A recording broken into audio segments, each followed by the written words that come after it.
Welcome, Dolphins fans, haters, and everyone in between to your favorite show, discussing the greatest franchise in sports, the Miami Dolphins. This is the PhinsPod.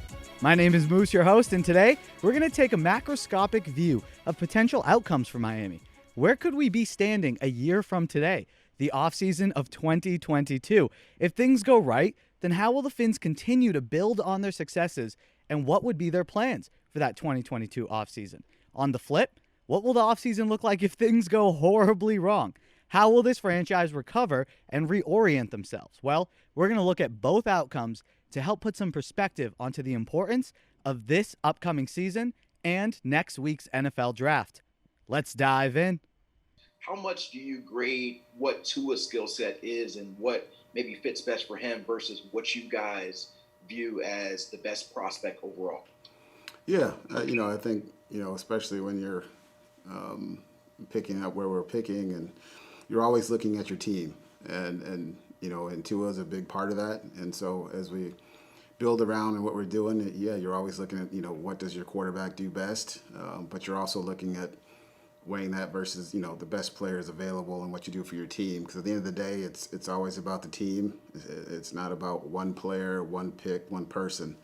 And, you've heard Brian talk about, team first players that fit right. So for us, it is. It's just looking for the right player, the right person, the right fit for our team, as well as, the mesh with the quarterback. So I want to give credit where credit is due, and today's show topic was actually inspired by a question that was sent in from an Instagram follower for our question and answer State of the Pod show from earlier this week. And if you haven't, please check that episode out. We get into a lot of good stuff over there.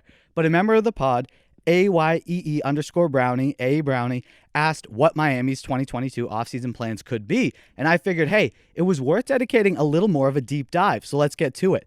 There are three main reasons why the Miami Dolphins would regress as a team in 2021. And by regress, I mean anything short of a winning season.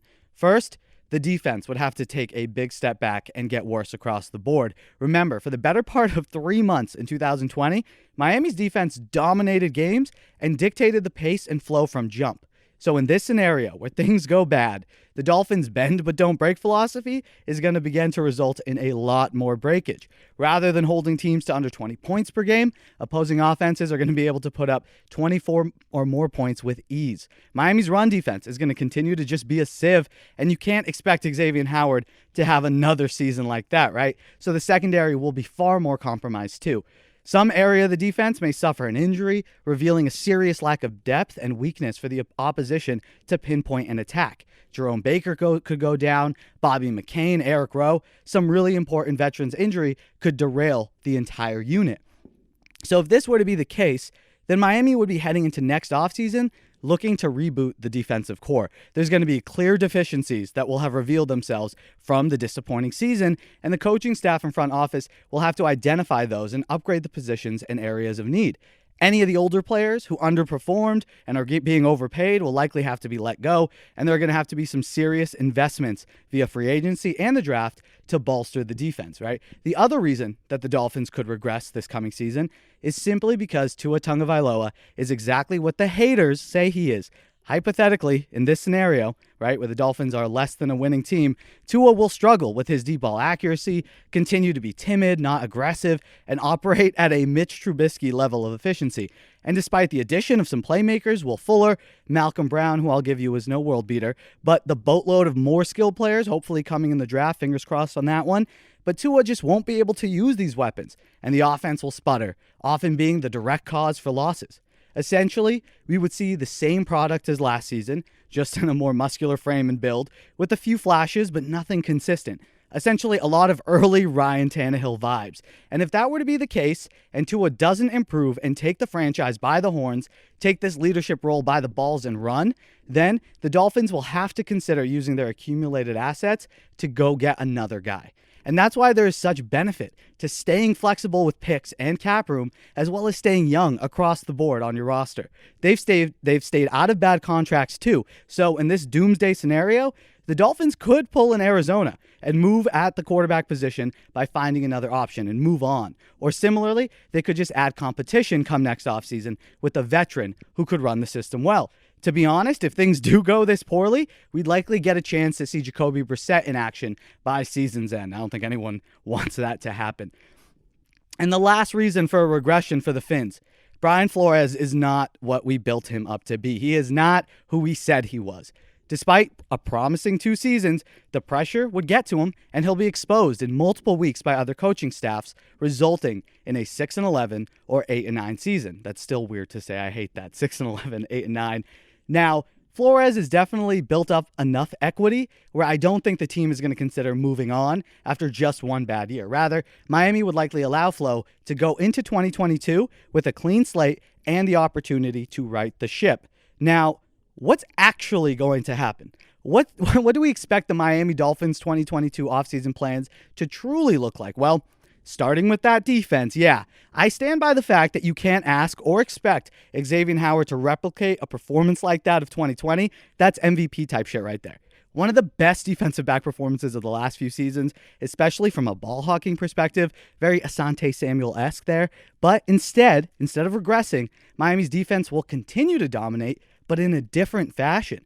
A different fashion, you say. What could that mean? Well, based on the team's offseason moves, it's clear that they identified their weak point from last year and are looking to address it, their run defense. There has been a clear focus on improving the front seven all offseason, and yeah, they've allowed the edge position to actually weaken for the sake of improving their run defense, or at least hopefully improving their run defense, so they need to find depth come the draft. But the trade for Benardrick McKinney in exchange for Shaq Lawson points to that. The additions of John Jenkins, a beefy nose tackle, as well as Adam Butler and Duke Riley, they're clearly looking to stop the run, something that they struggled with. And frankly, it's impressive that they were able to hold opposing offenses to such few points while simultaneously allowing a shit ton on the ground. But even a move like exchanging Kyle Van Noy on the outside of the defense for a guy like Brennan Scarlett from Houston, the Dolphins want to assist their secondary by providing third and longs, stopping the run on early downs, as well as providing organic pressure from a more potent front seven and defensive line. That's the goal. So how will the defense then try to attack opposing offenses if not through their secondary? Well, they'll still be able to use that secondary. They do have Byron Jones and Xavier Howard, and as we've said, hopefully a developing Noah Igbenogany, Nick Needham, all those guys. But as we just stated, the focus is going to be stopping the run. Force the other side to become one-dimensional, and then ask your playmakers on the outside of your defense to do what they do best, make plays, attack the ball, and be aggressive and opportunistic. So in this case, the Dolphins would then enter the 2022 offseason looking to shore up any weaker points, as well as re-sign any guys who have proven themselves to be part of the future of this team. Give Andrew Van Ginkel a long-term extension if he has shown it, right? Jerome Baker. So clearly there will be a focus on essentially just bolstering what already looks pretty good, and that means re-signing the youth and just adding areas of depth. So that would be the defense's perspective here. And yeah, they do need to improve the edge. So they have given up some edge assets. Look, Van Noy's gone, Lawson's gone. Really all you got are Van Ginkel and Ogba, who are good, but there's not much behind them. So Miami should absolutely address the position early in the draft. Moving on to Tua. Well, look, he's not going to be regressing or staying the same. In fact, he too will likely improve. GM Chris Greer spoke to the media actually on Wednesday. So if you're listening to this on Thursday, he spoke earlier on Wednesday and touched on that exact point. On a side note, though, I just want to thank the Miami Dolphins organization for allowing the pod to be there for the press conference. It allows us to keep you guys up to date on everything. So if you want the latest, be sure to follow us over on Twitter at PhinsPod. But back to the topic at hand. In his own words, Chris Greer stated Wednesday afternoon, quote, "The communication has been great. He's been around. He's been working hard. I know he's been working with the receivers. He's a very competitive kid, as you know. I think coming off the injury last year with no OTAs, no minicamp, and just being thrown in right away, that is a hard transition, especially with the rehab part he was doing. He's healthy now. Preach. I've seen a couple of videos, haven't we all, Chris? I'm not on social media very much. He's been working very hard. Our guys have been around and popped in and out here, and this is where it gets juicy. He's been great with the players, and the receivers have been working. Like I said, he's going to take the next steps. He's been a winner everywhere he's been, and I'm really excited for him to have an offseason under his belt. I think that will be really important for him," end quote. Tua is going to be able to now capitalize on his defense's efforts by leading an efficient, formidable, and versatile offense where he is the point guard. the distributor who makes sure the offense executes and manipulates any weak points or mismatches that the defense reveals throughout a game or in film leading up to the game. That's the expectation for Tua Tagovailoa in 2021. So with that in mind, come offseason 2022, all that's going to be done is what one of our listeners and friend of the pod, Samuel Rosa, loves to say in the comment section on YouTube: the Dolphins will build around Tua. And that would be the plan come next offseason. Keep building around Tua. And with that in mind, Brian Flores will also be what we expect him to be in a successful season.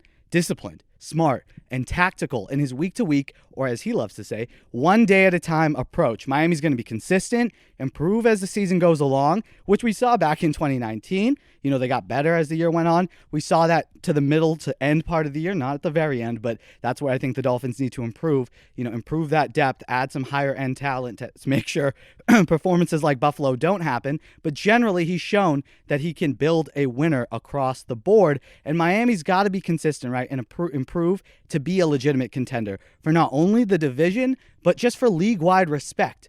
Our head coach will have to validate the statement, Flo knows, right? So what is the 2022 offseason actually going to hold, right? Well, no one can actually answer that question. The amount of variables and factors that go into that is far too numerous to consider at this point in time. And yes, this was a fun exercise, but going back to what we just said, keep the focus one day at a time. Don't get me wrong. Let's make sure as fans to hold this franchise accountable for the decisions they make to keep this thing headed in the right direction and pointed up. And over here at the FhinsPod, we intend to do exactly that. So be sure to subscribe in order to never miss a thing. Miami Dolphins. They can't leave draft weekend without addressing what, Chris? I mean, I think it's a wide receiver. I think at some point, you know, and again, I would expect it to be somewhere in the first round with one of those two picks that we see one of the top receivers come off the board to them. That to me would be the big thing. Again, we just talked about it. Yeah, you got a young quarterback. You want to make it work. You know, it didn't look great that first year. You want to get people like me who question, you know, Tua and how successful he can be. Start putting some people that are talented around him.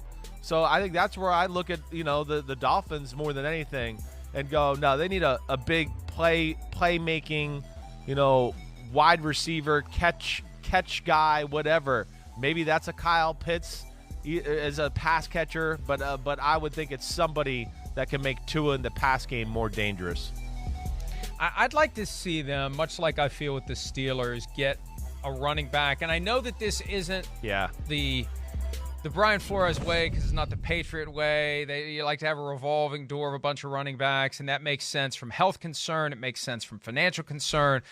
But sometimes, like when you're trying to boost a young quarterback, if you get a badass tailback who can be on the field every down, who is going to help energize your offense that way, and you run to set up the pass, it makes it easier for Tua to set up and pass if you have a running back that's going to put defenses on their heels. And there's always guys who come out and make an impact right away. You got to block for them. You got to hope they know how to hold on to the football. You got to trust them with blitz pickups. But if you get one of those guys, and I'm not saying round one, round two, you got those two second-round picks. Wait till round two. Get a guy who can come in and really help take the heat off of the passing game. I think that's what they need to do. I hear you there. You know, they drafted a first-round left tackle from USC, a first-round, you know, guard/tackle out of Louisiana Tech. They gave Jesse Davis, one of their offensive linemen, a little more money and at the end of the season or right when the season ended. So they are set up as far as the offensive line to, you know, be better and better. And I'm with you. And then I think, you know, to your point, Mike, where they're sitting, the Dolphins are pick 50 in the second round. You know, there's going to be a good running back on the board for them to take. But I'm with you there. That is definitely a need for their football team right now. There's no, guy you look at their roster, right, Mike, where you go, oh, wait, that's the guy. They're good. They're good at the running back position. They're definitely not good. They need a difference maker. I'm with you there all the way.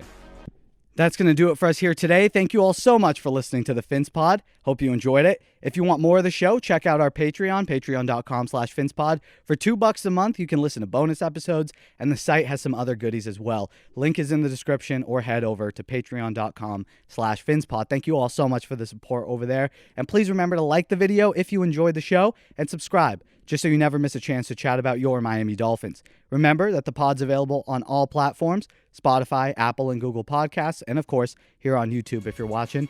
Continue the conversation with us over on Twitter and Instagram at PhinsPod, and check out the site for news and content as well, PhinsPod.com. I hope you all have an amazing day, and until next time, stay safe. Love y'all.